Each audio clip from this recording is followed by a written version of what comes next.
सो guys आज Kaynes technology अपने second phase of gap filling के अंदर है। ये गैप फिलिंग कंपनी को मिली है आईएसएम प्लान, गवर्नमेंट के पीएलआई 2.0 इन सब रीजंस की वजह से, क्योंकि कंपनी ने भी इस सेक्टर में बहुत बढ़िया डेवलपमेंट्स करे हैं। एक अपडेट कल के दिन मुझे मेरे पास आई थी, मैंने आप लोगों के साथ टेलीग्राम पर भी डिस्कस करी थी वो अपडेट। थोड़ी सी दिक्कत ये देखने को मिल सकती है कि रॉ मटेरियल के जो प्राइसेस है यानी कि जो कॉस्ट है वो बढ़ सकती है, और जब रॉ मटेरियल की कॉस्टिंग बढ़ती है तो फाइनल प्रोडक्ट भी महंगा पड़ता है। तो ये बस एक छोटा सा कंसर्न यहाँ पर आया है, इसी हफ्ते की बात है। मैंने कल आप लोग के साथ शायद टेलीग्राम ग्रुप पर भी पोस्ट कर दी थी ये वाली अपडेट, जो थोड़ा सा नुकसान दे सकती है, बस थोड़ा सा। लेकिन अल्टीमेटली एक्सपोर्ट को लेकर के जो स्टेप्स है गवर्नमेंट और प्राइम मिनिस्टर नरेंद्र मोदी की तरफ से, ये बहुत ज्यादा ऑप्टिमिस्टिक और पॉजिटिव है। तीनों कंपनीज ऑलरेडी इसका अच्छा खासा बेनिफिट दिखा भी चुकी हैं। शुरुआत करते हैं आज के इस वीडियो को। वैसे मैं इस क्लिप से शुरुआत करना चाह रहा था, लेकिन बाकी की दो कंपनीज केन्स टेक्नोलॉजी के अलावा, ये रहा आपका स्ट्रैटेजी एक्सपेंशन को लेकर के सेमीकंडक्टर में। केन्स टेक्नोलॉजी का क्या प्लान है अपनी सब्सिडरी केन्स सेमीकॉन के साथ में, वो सब चीजें हम लोग पहले भी कई वीडियोस में डिस्कस कर चुके हैं। दूसरी कंपनी शर्मा एसजीएस चैनल पर मिल जाएगी। तीसरी कंपनी डिक्सेंट टेक्नोलॉजीज। इन तीनों ने बहुत बढ़िया बेनिफिट अभी तक दिया है। एक छोटा सा क्लिप हम पिछले वीडियो को लेते हैं, फिर हम आगे बढ़ेंगे। 90 से लेकर के 3890, बहुत ध्यान से देखो, ये आपका प्रॉपर कंसोलिडेशन चला गया है 4 सेशन के लिए। ठीक है, सो मुझे पर्सनल लगता है कि या तो सीधा ब्रेकआउट दे तो अच्छी बात है, उससे अच्छी बात तो कुछ नहीं हो सकती। लेकिन क्योंकि 3790 हमारा इंपॉर्टेंट प्राइस, तो हमें यही चाहिए कि इस प्राइस के आसपास बना रहे।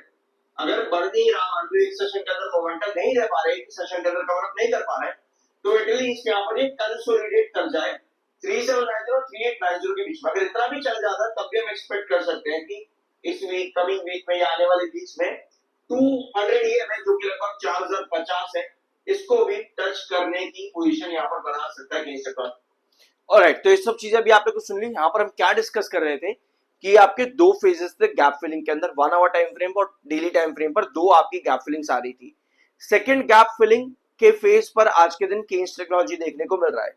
अब इस सेकंड फेज में जो आपका अल्टीमेट रिजेक्शन है वो 4050 यानी कि 200 EMA के पास में है। अब समझना यह है कि यहां से और कितना ब्रेकआउट 200 EMA को कब कैसे टच कर सकता है, ये समझना जरूरी है। इस हफ्ते कंपनी अपने 7 अगस्त Q1 के रिजल्ट भी देगी, जो कि बहुत ज्यादा इंपॉर्टेंट है समझना। तो वीडियो के आखिर में हम छोटा सा एक प्री एनालिसिस लेंगे कि क्या पॉसिबिलिटी है। टेक्निकली 85.4 पर आपका एमएफआई आ चुका है, 71.7 पर आपका आरसी आ चुका है। एक चीज हमेशा नोट रखना, कोई भी स्टॉक जब बहुत ज्यादा भागता है, आपके एमएफआई एंड आरएसआई ये दो बहुत कॉमन टेक्निकल्स है मार्केट में जो यूज करते हैं आपके बड़े इन्वेस्टर्स। ध्यान से समझना, बड़े इन्वेस्टर की मैं बात कर रहा हूं। मैं ऐसे बात नहीं कर रहा कि भैया इक्का दुक्का जो देख रहे होते हैं उनकी बात नहीं कर रहा। बड़े इन्वेस्टर मतलब कि बड़ा पैसा। ऑलराइट, तो इन टेक्निकल्स को जो वो लोग देख रहे हैं वो यहाँ पर ये देखते हैं कि ये टेक्निकल कितनी जल्दी ओवर सोल्ड की पोजिशन, सॉरी ओवरबोट की पोजिशन दिखा रहे हैं। यूजुअली 85 और 90 से लेकर के 100 की रेंज पर जब भी आपका टेक्निकल होता है तो आपको थोड़ी बहुत सेलिंग और प्रॉफिट बुकिंग देखने को मिलती है। थोड़ी बहुत सेलिंग और प्रॉफिट बुकिंग आपको देखने को वहां पर मिलती है, जिसकी वजह से कई बार क्या होता है, एक बड़ा भागता हुआ मोमेंटम थोड़ा सा करेक्शन दे करके साइडवेज के अंदर चलने की कोशिश करता है। अब इस कॉन्सेप्ट को मैं पूरी अच्छे तरीके से यहाँ पर समझाता हूं, पहले आप इसके चार्ट पर आओ। एमएससीडी सिग्नल बुलिश है अभी भी। ठीक है, ये है केन्स टेक्नोलॉजी का चार्ट, दोनों डेली टाइम फ्रेम के चार्ट मैंने यहाँ पर ले रखे हैं। पहले यहाँ पर देखते हैं। ठीक है, आपने सभी ट्रेंड्स देख लिए यहाँ पर जो पिछले वीडियो के अंदर हम लोगों ने डिस्कस किए थे। आज के दिन जिस प्राइस पर केन्स टेक्नोलॉजी काम कर रहा है, यहां से इसका दूसरा फेज शुरू हो जाता है जो कि 4050 की तरफ जाता है। ठीक है, ये दो ट्रेंड मतलब 3950 से लेकर के 4050, ये सेकंड फेज है। पहला फेज हमारा कितना था? पहला फेज हमारा था यहाँ पे 3790 से लेकर के 3890 के बीच में, राइट। ये हमारा पहला फेज था। अभी हम सेकंड फेज ऑफ आपका गैप फिलिंग के अंदर आ चुके हैं। केन्स टेक्नोलॉजी के अंदर गैप फिलिंग करना मार्केट के लिए बहुत इंपॉर्टेंट कॉन्सेप्ट होता है। इसका मतलब यह है कि 3950 4050 के बीच में इसका कंसोलिडेशन और छोटी मोटी करेक्शन आना बहुत कॉमन चीज नजर आती है। थोड़ा सा कंसोलिडेशन और छोटी मोटी करेक्शन आना बहुत कॉमन चीज नजर आती है। अभी के लिए जो आपका इंपॉर्टेंट बेस बन चुका है वो 3890 से लेकर के 3790 के बीच में, ये आपके क्रूशियल बेस है जो आपका गैप फिल हो चुका है, यही आपके बेस का काम भी करेगा। ठीक है, इसका मतलब ये है कि अगर मैंने एंट्री कर ली थी डायगोनल के पास यानी कि 3200 के आसपास अगर मैंने यहां से एंट्री करके रखी है केन्स टेक्नोलॉजी में, क्योंकि डायगोनल यहीं पर ही क्रॉस किया था। आईएसएम स्कीम के प्लान्स को लेकर के केन्स टेक्नोलॉजी ने जब अपडेट दी थी उस दिन से आपको ब्रेकआउट यहां पर मिल रहे हैं लगातार। इसका मतलब यह है कि अगर मैंने यहां पर एंट्री करके रखी है तो मेरे पास बहुत पॉजिटिविटी है कि इस गैप के अंदर अंदर जब तक पहले गैप के ऊपर स्टॉक है तब तक मैं आराम से अपना होल्डिंग बना करके चल सकता हूं, जिसमें सबसे क्रूशियल बेस आपका 3630 पर है। ये सबसे क्रूशियल है। देखो क्रूशियल गैप ये वाला 3790 3890, लेकिन क्रूशियल बेस 3630 पर है। ऑल दो अभी जो चार्ट आपका है ये यही चीज को इंडिकेट कर रहा है कि कहीं ना कहीं आपके सेकेंड फेज के अंदर ही कंसोलिडेट, यानी कि स्पेस के अंदर ही और स्पेस के ऊपर ही रहने की कोशिश करेगा, क्योंकि इतने सेलर अभी एक्टिव नहीं है। ठीक है, थोड़ा लॉन्ग टर्म चार्ट पर आते हैं। कोई बड़ा चेंज यहां पर नहीं हुआ है, बट स्टिल आपको यहां पर 4050 as 200 EMA and as per this point जहां पर आपका सेकेंड फेज खत्म होता है आपके गैप फिलिंग के अंदर 4050 एक बहुत इंपॉर्टेंट ट्रेंड भी है केन्स टेक्नोलॉजी के लिए।